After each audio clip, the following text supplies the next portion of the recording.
카메라가 용량 문제 때문에 잠깐 멈췄는데 무슨 설명인지 이해되겠죠? 네. 족보들은 모두 곱하기로 구성이 돼요. 근데 결국은 족보에는 곱하기로 나오는 것만 되지만 니들이 실전으로 풀어야 되는 건 캐가 된다고. 케이스 1, 케이스 2, 케이스 3 하면 이거 따로 구해서 더 할 거란 말이야. 네. 근데 이 안에서는 곱하기들이 이루어질 가능성이 높겠죠. 그럼 이제 더하기하고 곱하기가 헷갈릴 적에 문득 깨달음이 와요. 이게 왜 곱하기지? 그러니까 그전에는 전혀 의심도 안 하다가 이게 왜 곱하기지? 근본적인 질문이 되거든요. 와, 그때 가가지고 근본적인 질문이 있어서 선생님이 이걸 딱 설명을 할 때 알아들으면 좋은데 이걸 너무 경외스러워 외우는 식으로 가다 보면 그때 그러죠. 애들이 멍하단 말이야. 여기는 다 곱하기로 이어지는 거예요. 하나 어김없이 다 곱하기로 나올 겁니다. 하지만 그게 다시 한번 말씀드리지만 각각마다 똑같이 발생하는 경우에만 곱하기를 줄 수가 있다. 아까 전에 색깔 칠하는 문제에서도 따로 풀었잖아요. 네, 칙칙폭폭 일렬로 따로 놓으니까 곱하기는 될 수 있지만 하나의 곱셈식으로 성립이 안 된다. 같을 경우 다를 경우가 이게 풀이가 다르기 때문에 그렇다. 이런 거죠. 유형 10 설명하죠. 뭐라고 되어 있어요? 이웃하지 않는 순열의 수. 자, 여기부터 다시 돌아가죠. 여기부터. 지금 A, B, C, D, E, F 중에서 A, C, D 이렇게 이웃하는 경우의 수를 구해라라고 거기 있는 780번에 약간 응용 버전으로 했거든요. 두 명은 재미없거든. 세 명은 돼야 되지. 두 명이면 요거 2팩토리얼로 쓰나 2로 쓰나 차이가 없죠. 근데 세 명은 3 쓰면 어떻게 되는 겁니까? 그냥 가는 거야. 그지? 그래서 세 명으로 했는데 시험 문제는 이렇게 나와요. 서로 다른 6명 중에서 특정 3명이 이웃하도록 이렇게 나와버려요. 불친절한 문제예요. 이게 친절한 문제. 애들은 스펠링 보지도 않겠지만. 그죠? 네. 근데 어쨌든 그게 똑같은 유형이고 선생님은 또 우리 학생들 유형 훈련을 시켜야 되니까 방금 용어로 설명하죠. 이 문제는 6명 중 특정 3명이 이웃하는 경우의 수를 물은 거예요. 근데 수학 문제에서 특정 3명이든 특정 2명이든 특정 1명이든 그 특정 인원이 A든 B든 C든 바뀌는 건 특정 인원이 아니에요. 이거 조심해야 돼요. 내정된 사람, 특정된 사람 똑같은 거거든. 누군지 몰라서 그렇지 정해져 있는 거예요. 그건 변수가 될 수 없어요. 그러니까 특정 3명이 A, B, C, D일 때도 답을 구해주고 특정 3명이 A, D, E일 때도 구해주고 그럼 큰일 나요. 그러니까 특정 3명이다 그러면 니들이 잡고 싶은 애들 3명은 아무렇게나 잡아. 그리고 걔네는 못 받고. 그게 특정 3명이에요. 알겠죠? 자, 유형 9하고 유형 10을 설명할게요. 하나는 이웃하는 경우의 수고 하나는 이웃하지 못하는 경우의 수죠. 근데 특정 인원이 2명이지 않냐? 2명이지 않냐? 그러면 유형 8하고 유형 8이다. 야, 유형 9하고 유형 10은 여사건이 된다, 얘들아. 내 말을 알아듣겠습니까? 무슨 말인지?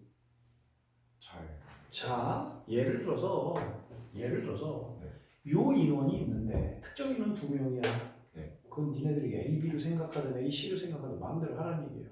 그랬을 때 A, C가 붙어있는 경우의 수가 있을 거고 A, C가 붙어있지 않는 경우의 수가 있을 거거든. 그거 더하면 전체 모든 경우의 수라고. 그게 여사건이라고. 여사건이라는 건 이거 아니면 나머지 건 몽땅 다 그냥 그런 경우잖아. 그치?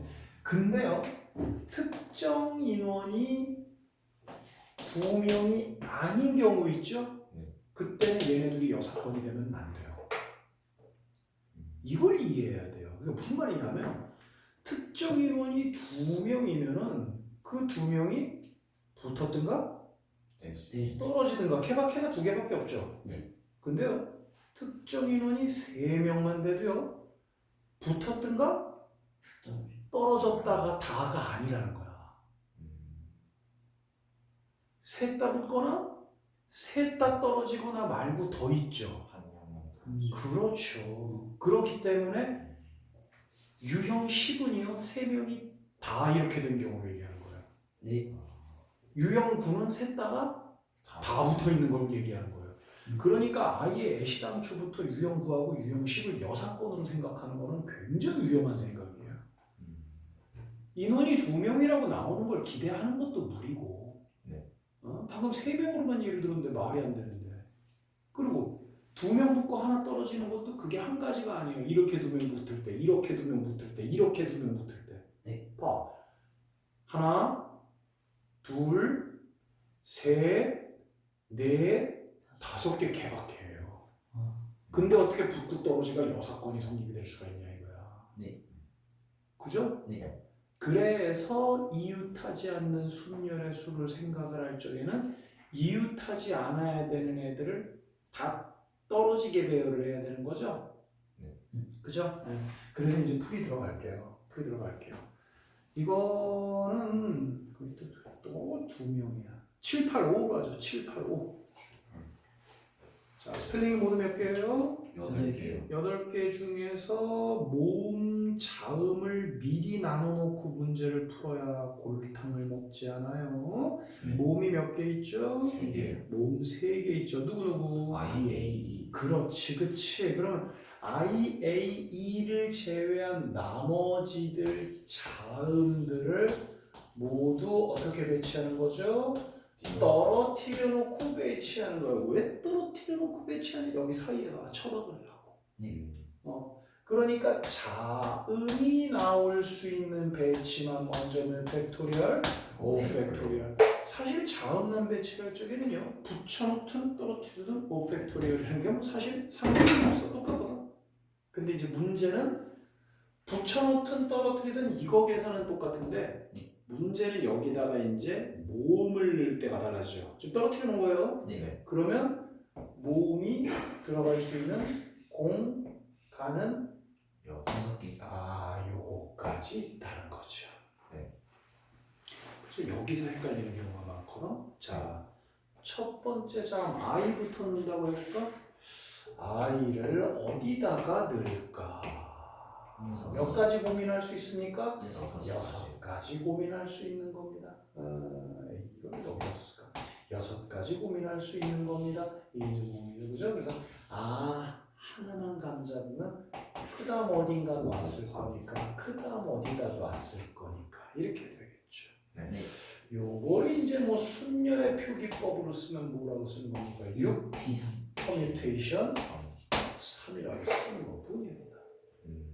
좀 수월하죠. 경우의 수는요. 족보 잡기가 그죠? 네. 그러면요. 훨씬 족보 잡기가 간다. 근데 다시 한번 당부 얘기를 하자면 족보 잡는 게 수월하다고 그냥 편하게 공부하면 안 돼요.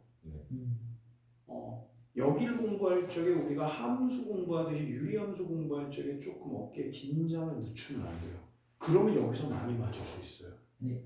경우의 수가 수능 볼 때 선생님 보고 풀어라 내지는 고난도 문제 질문 받았을 때 선생님이 가장 싫어하는 파트다라는 얘기했죠. 네. 그걸 기억을 꼭 해주셔야 돼요. 결코 만만치 않은데요 우리가. 네.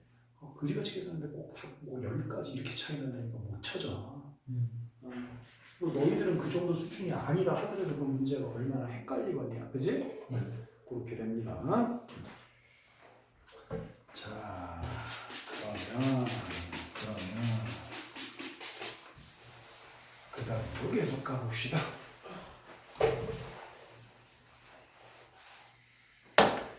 풀어야 될 문제도 많고. 자, 유형 11 조금 쉬울 것 같아요. 네. 7, 8, 7 가자.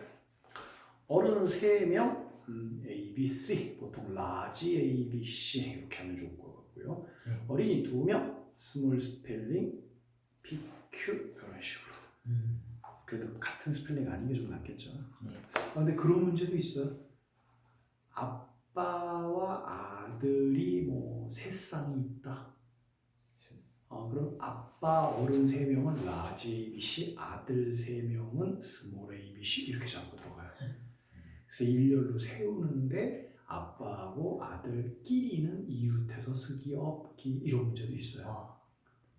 우리 아빠랑 우리 아들하고는 이웃해서 쓰면 안 된다는 얘기죠. 그러면 그게 동일한 스펠링을 쓰되 을은 애도 구분해야 되니까. 그러니까 이런 스펠링을 잡는 것도 별거 아닌 것 같지만 실전 고난도 문제를 들어갔을 때 갑자기 잡으려면 그게 힘들어요. 그러니까 언제나 쓰지는 않더라도 어른은 대문자 쓴다 그랬어. 애들은 스몰 문자 쓴다 그랬어. 네. 그리고 여기 어른과 애들은 차이가 뭐 관계가 없죠, 그죠? 네. 그럴 때는 좀 다른 스펠링. 이런 거 좀 신경 써주세요. 네. 자, 어떻게 한대? 양 끝에 어른이 온대. 그러면 자, 이 모형 자체가 풀이라 그랬죠. 네. 몇 명이에요? 5명이요. 근데 여기엔 누가 와야 돼요? 어른이. 자, 그럼 생각하세요. 여러분들이 세우는 사람이에요. 네. 이 자리에 누굴 세울까 고민할 수 있는 거죠. 그렇죠. 이렇게 되겠죠. 그 다음에 이 자리에 누구 세울까? 그렇죠. 어른 전용석이라는 거지. 네. 그러면 어른이 한 명 남았지만 그 사람은 전용석에는 못 넣고 이제 애들하고 섞여서 여기에서 쓰면 된다 이런 얘기가 되죠. 네. 그리고 이렇게 설명이 되는 가운데는 각각마다 똑같은 경우의 수가 발생한다는 규칙이 깨지지 않는다 이런 얘기예요. 되시겠죠? 네. 적어도로 가겠습니까? 적어도. 자, 이것도 한번 좀 자세하게 설명을 해보도록 하죠. 네. 자, 우리가 지금 여기 제목에서는 적어도라는 걸로 얘기를 잡았는데 선생님은 타이틀을 계속하고 있는 여사건이라는 걸로 설명을 하겠습니다. 여사건. 자, 사실 여사건이라는 정식의 명칭이라는 걸 사용하려면 저거는 1학년 과정이 아니라 그랬죠, 선생님이? 네. 네. 근데 뭐 여기 확통할 사람도 있고, 그리고 또 저게 정식 명칭이기도 하니까 선생님 그냥 저걸 쓰겠습니다. 여사건? 여집합의 사건이에요. 네. 여집합의 사건이에요. 근데 그게 적어도라는 유형으로 많이 나온 것뿐이에요. 근데 학생들이 적어도면 무조건 여사건이라는 말을 못 배워서 그냥 무조건 거꾸로 가는구나 막 이렇게 생각하기 쉬운데 한번 설명 들어보세요. 어떤 하나의 문제가 있는데 이거를 그냥 하나처럼 앞에처럼 편하게 풀기가 어려워서 이 문제를 쪼개서 푼다는 거야. 케이스 바이 케이스로. 네. 오케이? 네. 이 모양은 뭐 아무 상관없습니다. 그냥 막 자른 거예요. 케이스 바이 케이스 잘랐어. 그러고 문제를 보니까 5개 케이스로 이 문제는 유형이 나뉘는데 문제에서 묻는 게 이 문제에서 구하고자 하는 것 중에서 무려 4가지를 원하고 있어. 그러면은 이것조차 구하면서 다 구하면서 요거 경우에서 플러스 요거 경우에서 플러스 요거 플러스 요거 이렇게 하면 너무 어려우니까 문제에서 제시하는 거에 정반대 경우를 위해서 전체 경우의 수에서 빼버리겠다. 네. 왜냐하면 이거랑 이렇게랑은 서로 여사건이니까. 그러니까 여사건이라는 건 얘네들이 여사건인 것도 맞지만 내가 이걸 특정하면 얘랑 나머지 게 다 여사건이 되는 거고 아니면 문제를 봤더니 막 이렇게 2개를 제외한 이걸 물어보네. 그러면 이거랑 이렇게가 또 여사건이 되는 거예요. 그렇죠. 네. 그러니까 내가 구해야 될 케바케가 너무 복잡하고 많다 그러면 정반대를 구해가지고 전체에서 빼겠다. 그게 여사건의 경우의 수를 이용한 그 경우의 수다 이렇게 보는 거거든. 네. 그래서 뭐 여기 나온 거 자체는 문제가 뭐 쉬워요. 그래서 791번을 보면 적어도 한쪽 끝에 모음이 오는 경우의 수란 말이죠. 네. 그러면 이 문제를 한 덩어리로 봤을 때 적어도 한쪽 끝이 모음이라는 거는 양쪽 모두 모음이 오는 것도 되고 네. 왼쪽 모음 오른쪽은 자음 오는 것도 되고 네. 왼쪽 자음 오른쪽 모음 오는 것도 되고 네. 그렇게 생각해 보니까 이 문제에서 묻는 거는 아니지만 양쪽 모두 자음 자음 오는 것도 되잖아. 네. 그러니까 791번 문제를 문제에서 원하는 바는 아니지만 케바케로 분리하면은 자자, 자모, 모자, 모모로 분리할 수 있는데 그 중에서 이 문제에서 묻는 건 무려 몇 가지를 구하고 있다? 세 가지를 구하고 있으니까 나는 복잡해서 이것만 구하겠다 이거죠. 양 사이드에 자음 다 오르는 경우 구하겠다 이거죠. 네. 그리고 어차피 전체 경우의 수라는 거는 문자 7개 나열하는 거니까 그냥 멍탱구리 같이 그냥 7팩토리얼 바로 나오는 거니까 이렇게 하겠다 이거예요. 이게 여사건의 경우의 수예요. 알겠어요? 네. 그래서 여기 있는 거는 뭐 이따가 풀 시간 줄 테니까 차라리 그때 풀어보도록 하고 네. 선생님은 마지막으로 이런 얘기를 좀 하나 하죠. 자, 방금 문제처럼 문제에서 어떤 경우를 주었어. 문제에서 어떤 경우를 줬어. 그래서 이 문제를 풀리니까 이런 경우도 되네. 이런 경우도 되네. 이런 경우도 되네. 너무 많아. 잠깐 여사건인 것 같아. 그래서 문제에서 원하는 경우는 아니지만 이것처럼 모자를 해가지고 문제에서 원하는 경우는 아니지만 이렇게 네 가지 덩어리가 되는데 얘네를 묻더라. 그러면 이걸 구해서 빼겠다는 거죠. 근데 이거 말고 더 있을 것 같아. 이거 무슨 문제 보니까 6건 경우의 수네. 그래서 봤더니 총 5가지인 거 아니야. 문제에서 원하는 거는 3가지인데 문제에서 원하지 않는 게 2가지까지 총 5가지야. 그래서 이제 전부 모든 경우의 수 요거 구하고 요거 빼라 이렇게 계획을 세웠어. 근데 이제 어떤 친구는 나는 그렇게 풀었는데 어떤 친구는 이렇게 풀었어. 야, 나는 어차피 총 경우의 수가 5가지인데 반대 경우의 수 2개를 구해가지고 전체 경우의 수를 구해서 빼는 것도 맞지만 그냥 나는 이거 3개 수처럼 구하려다. 어느 쪽 판단이 옳다고 봅니까? 3개 구하는 거. 그게 선생님이 주장하는 바예요. 이건 원칙이 없어요. 이게 특강 시간에 선생님이 얘기를 했던 부분이에요. 뭐냐면 이거는 문제를 정반대로 생각을 해야 돼요. 지금 문제 간단하게 언급한 것도 반대로 생각하는 게 반대로만 생각하는 게 아니라 이 문제를 염두에 두면서 반대로 생각을 해야 되거든. 그러니까 반대를 생각한다는 건 반대만 생각하는 게 아니라 케바케를 다 생각을 한다는 거와 마찬가지예요. 그러다 보면 이게 오류가 날 수가 있어요. 학생들이 문제를 푸는 데 있어서. 네. 그래서 3가지, 2가지에서 한 가지 케이스밖에 차이가 안 날 경우에는 물론 이거 2개 구하는 거하고 이거 하나 구하는 거하고 난이도가 쌤쌤일 수도 있어요. 그러니까 이거 하나가 되게 복잡할 수 있다는 거예요. 부분집합 개수 구할 때 원소가 5개야. 근데 원소가 4개짜리인 거 원소가 1개짜리인 거 부분집합 중 그런 건 쉽지만 오히려 원소가 3개, 원소가 2개 들어가는 게 더 복잡하죠. 네. 그럴 수 있다는 거예요. 그럴 수 있다는 거예요. 그러니까 결론은 뭐예요? 상황 판단은 본인이 해야 된다는 거예요. 하지만 또 확실한 건 뭐냐? 유형 12를 풀 때 그냥 이건 반대로 해서 풀면 돼. 적어도는 그냥 그렇게 한 거야. 그런 사람은 이거 실전급 나오면 다 틀려요. 뭐냐 하면 유형 12의 교훈은 뭐냐? 문제의 케바케를 문제에서 원하는 거든 정반대 경우만이면 올 케바케를 내놔야 된다는 거예요. 4가지 케이스로 갈라지는데 그 중에서 내가 원하는 게 3가지다. 6가지 케이스로 갈렸는데 그 중에서 내가 원하는 게 4가지다. 이런 것들을 파악할 수 있어야 된다는 얘기죠. 어차피 고난도 문제는 스스로 케바케를 잘라서 풀 수밖에 없는 문제가 나올 수밖에 없기 때문에 그렇다는 거야. 그러니까 유형 12는 그런 케바케 문제 중에서 아주 기본적인 문제겠죠, 이거는.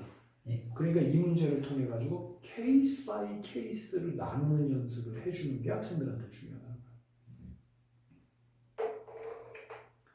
설명을 하는 게 조금 이해되겠습니까? 네. 나중에 수능 강의하면 수능 강의도 이렇게 해요. 똑같아요. 그 선생님 강의가 조금 어려울 수는 있어요, 학생들한테. 근데 알아들으면 그만큼 좀 수학을 기본 이론에 받쳐놓고 공부를 하는 학생이니까 올바로 가는 거거든. 근데 확실한 건 그만큼 많이 풀어봐야지 점수가 나온다는 거. 그건 확실해. 자, 한 페이지 넘어가 볼게요. 네. 유형 13. 유형 13은 자연수 개수 문제죠? 네. 네. 그러니까 뭐 숫자 카드 준 다음에 이런 게 뭐 몇 개가 나오겠느냐. 그럼 이제 여기에서 주의할 거는 몇 가지가 있는데 숫자 카드 중에서 누가 있느냐 없느냐. 0이 그렇죠. 0이 있느냐 없느냐 요거 조심해야 되겠죠. 그죠? 그리고 두 번째 이제 요거는 중학교 때도 많이 해서 괜찮은데 오히려 이제 뭐가 중요하게 되니까 배수 판정법이 중요하죠. 뭐 얘기하는지 알겠죠? 그렇죠? 네. 특히 뭐 네 자릿수를 만드는데 그것이 뭐 6의 배수가 됐으면 좋겠다. 그럼 6의 배수가 되려면 일단은 짝수부터 돼야 되겠죠. 네. 그러면서 이제 3의 배수가 되려면 각자리 숫자의 합이 더해서 3이 돼야 된다. 그걸 특강 시간에는 얘기를 했던 것 같은데 했습니다. 본 수업 때는 얘기를 했나 내가? 한 번 했어요. 개념편을. 아 그러면은 그 개념편이 정리가 돼 있겠네 보는 네. 거지, 그지? 그래서 여기는 그냥 이렇게만 얘기할게요. 네. 이게 별로 어려운 게 아니에요. 거기는 유형업이라고 돼 있는데 왜 이게 유형업이지 나는 이해가 안 갑니다. 네. 그 다음에 사전식 배열도 이 사전식 배열이 옛날에 애들이 되게 쉽다고 했거든. 네. 근데 요즘은 애들이 영어 사전으로 사전을 그 단어를 찾는 게 아니라서 사전식 배열이 좀 어렵다고 하는데 왼쪽부터 A, B, C, D 순서 우선대로 나오는 나열을 얘기하는 거죠, 그죠? 네. 그래서 요것도 문제를 풀 시간을 좀 줄 테니까 네. 그렇게 해서 하면 좋을 것 같아요. 자, 네. 그래서 일단은 진도는 여기까지 나가고요. 시간을 드릴 테니까 유형 14까지 대표 문제하고 하나 더. 근데 대표 문제가 좀 싱거운 것 같아. 그럼 난이도 상중급을 푸셔도 좋고 대표 문제 푸는데 그냥 그래. 그러면 난이도 중급을 하나 풀어도 되고 선택을 해서 먼저 대표 문제 싹 네. 그리고 하나 더 이렇게 한번 해봅시다.